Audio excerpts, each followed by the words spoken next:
I do want to go back and cover something here, and we've talked about it all week. But based on the reaction that I'm getting from Snerdley, who's 25 feet away from me, I don't think, now admittedly he's been screening calls while I've been doing the program, but I don't know that Snerdley fully comprehends, and he's right here. And if he doesn't fully comprehend what I've been trying to say, you may not. And it is profoundly important. And I want to go back to the 12th of February. That would have been, I guess, well, the 12th. I'm trying to figure out what day of the week it was on a calendar. Doesn't matter. There was a story in the New York Times, and the headline is all it took. The headline, Tuesday, okay, the headline, I have been trying to understand something for 4+ years, just like you have. And actually I've been trying to understand it longer than that. I've been trying to understand it since the Clinton years. I have been trying to understand how it is that Democrats in the White House are never tied to the performance of the country's economy or anything else. How it is they are never linked to it. Yet every Republican is. Whatever happened economically during George Bush's 8 years, he and he alone was responsible for it. Whatever has gone wrong in this economy since 2009, Barack Obama has had nothing to do with it, as far as voters are concerned.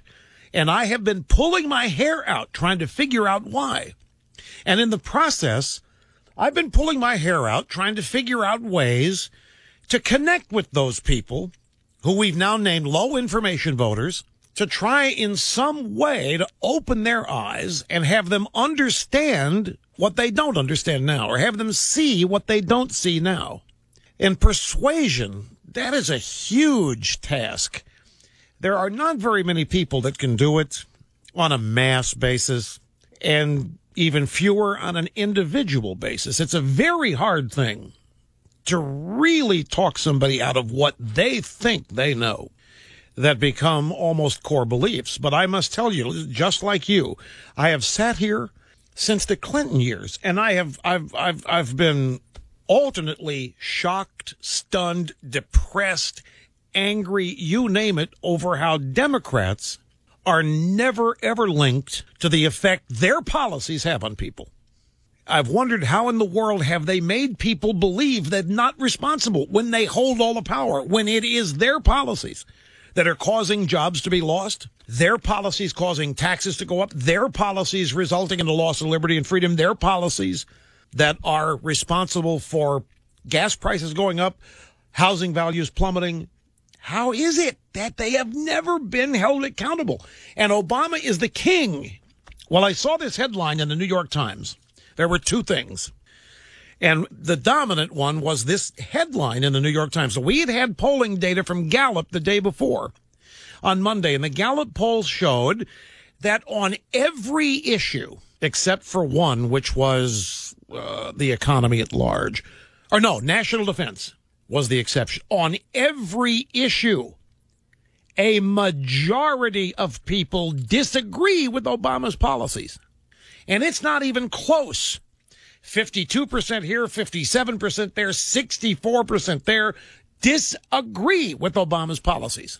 And yet he was reelected, and yet people do not hold him accountable for what's happening. And yet they disagree. They're informed enough to know what his policies are, and they're informed enough to know that they're not good, but they don't connect those policies to him in terms of how the country's functioning. So this headline in the New York Times, polls show dissatisfaction with country's direction, but support for Obama's agenda. Now, I can't tell you what it was, but that headline shone the light on 20 years of frustration, and I finally got it. It finally made sense. And the only way it can make sense to you is if you, as I did, totally abandon yourself from the requirement that common sense be part of any equation. How in the world can poll after poll show massive disagreement with Obama's policies, and poll after poll show dissatisfaction with the direction the country is going, but support for Obama's agenda? The first reaction you have is this country has got to be populated by a bunch of genuine, absolute morons. That's the first reaction you have. But then you have to throw that out because there has to be something more than that. And I finally cracked it. He is not associated with his policies, or better stated, his agenda, his policies that people disagree with are not associated. There's no causal relationship to Obama's policies and what's happening in the country. So they said, well, why is that? I mean, how does that happen? How does anybody get away with that?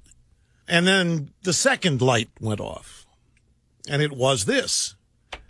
He's never, ever seen as governing. He's always campaigning against the very things he's causing. He's out there promising to create jobs while destroying the market. But people don't see him destroying the market. We got to face it. What they hear is Obama's working hard to create jobs. He had the job summit. He says we're not going to do anything that's going to add a dime to the deficit, yet the deficit keeps going up. What I had to come to grips with is a majority of people who vote think somebody else is doing all this. Now, how does that happen? How does Obama make that happen? And it goes back again to the fact that he is not seen as in charge of this. It's not so much that he's an outsider, but the constant campaign mode allows him to constantly be seen as running against everything that's happening.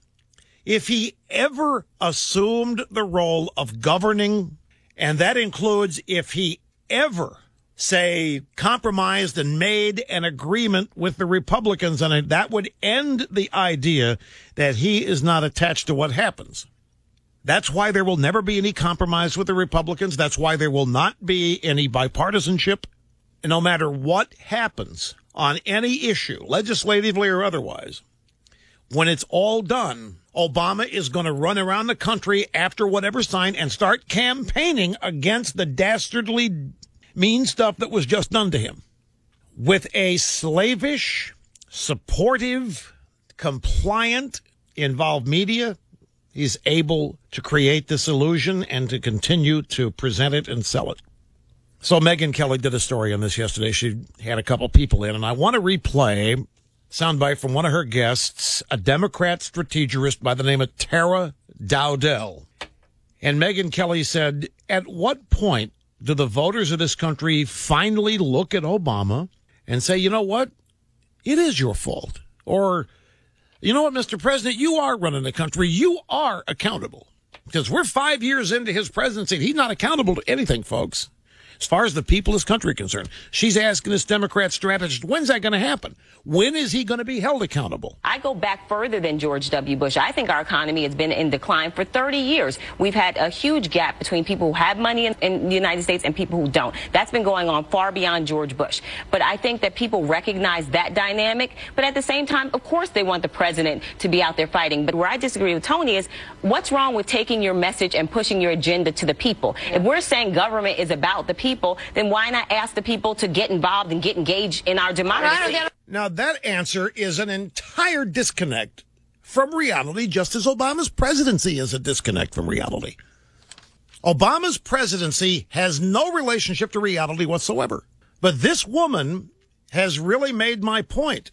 The way Obama has made it, and I believe this is true, the way Obama looks at this country is it was unjustly founded. It was immorally founded. It was a racist country. It favored the few privileged. They happened to be white. And those people set up a system, the founding fathers, to make sure that they got to keep most of what was produced. The precious few got most of it. And then the rest, everybody else just got the crumbs. And so this country's been a 200-plus year mistake. And he's out trying to fix it now.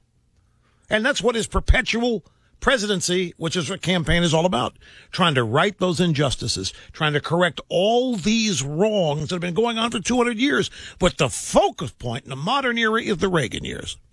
That's when everything went south. That's when it got worse than ever, because that's what Reagan really let it be known that all he cared about was the rich people. This is what history revisionists have written. Of course, none of this is true. That doesn't matter for this discussion. The history revisionists have seen to it that Reagan was the exact opposite of what he was. For example, it was Ronald Reagan, when he took office, top marginal tax rate was 70%. By the time he left office, it was 28%. Revenues to the Treasury had doubled. Ronald Reagan did more to elevate lower middle income people than anything had been done prior. But what is written about him is just the exact opposite. And this woman, this Democrat strategist, I don't think knows the truth. I think she's been educated, informed, whatever. She's living the lie. And now she's out talking about the lie. But to her, it isn't one.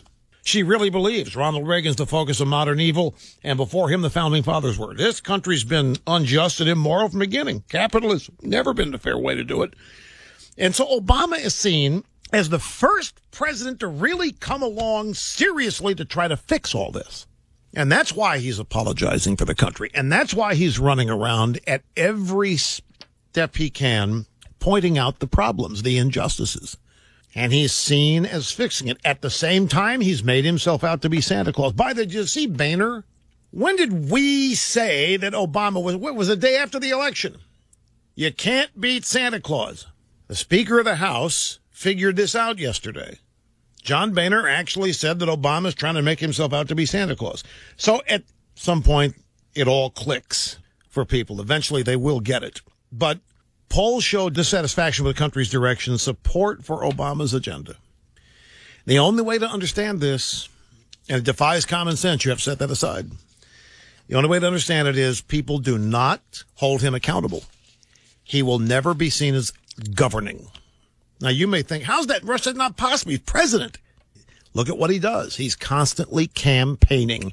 He's constantly running against something. He's constantly warning people of the danger and the evil that's lurking out there unless he does something, unless we come together to do something.